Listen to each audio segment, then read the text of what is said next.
चला तर आज आपण शिकणार आहोत हॅव आणि हॅजचा वापर आपण इंग्लिश बोलण्यासाठी वाक्य तयार करण्यासाठी आपण कसं करू शकतो। तर मी तुम्हाला काही मराठीत वाक्य देणार आहे, तुम्ही ते स्वतः इंग्लिशमध्ये आता कन्वर्ट करू शकताय आणि आपण प्रयत्न करायचा आहे। चला तर पहिलं वाक्य आहे, माझ्याकडे पेपर आहे।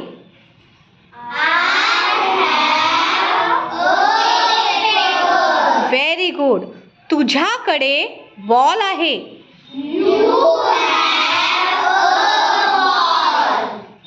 आपल्याकडे किंवा आमच्याकडे आईस्क्रीम आहे। Very good. ओके, त्यांच्याकडे सायकल आहे। Very good. तिच्याकडे ड्रेस आहे। Very good, she has a dress. त्याच्याकडे पेन आहे। Very good. रामकडे पुस्तक आहे।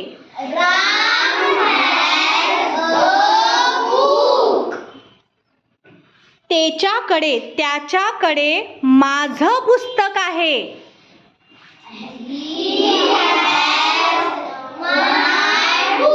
Very good, he has my book. ज्यावेळी my, our, their, her, his, its, Ram's असे शब्द असतात तेव्हा अँडचा वापर केला जात नाही। ओके, चला,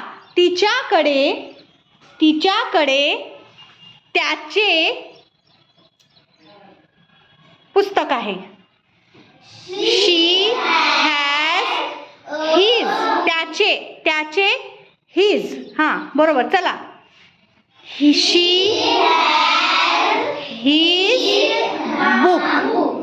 बुक। ओके, कन्फ्यूज व्हायचं नाही आहे।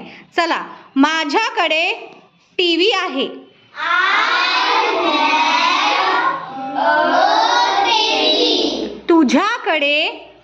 तुझ्याकडे फूल आहे। तुझ्याकडे फूल आहे।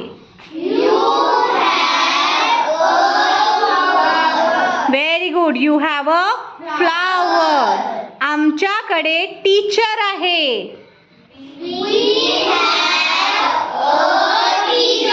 Very good. त्यांच्याकडे फुगे आहेत। They have a balloon. Okay, आता बलून्स असेल, अनेक वचने असेल तर येईल का द?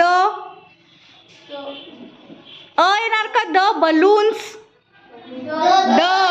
व्हेरी गुड, द येणार। वी हॅव दी बलून्स, कारण अनेक वचने आहे। चला, तिच्याकडे पिन आहे।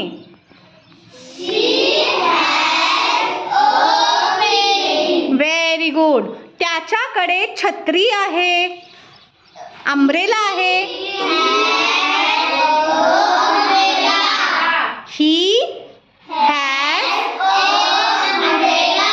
He has an umbrella.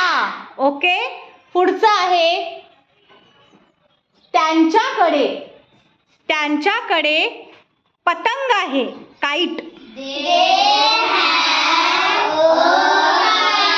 Very good, they have a kite. Okay, माझ्याकडे मम्मी आहे।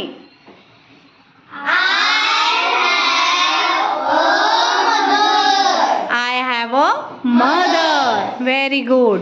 त्यानंतर बघा, त्याच्याकडे कलर आहे, कलर।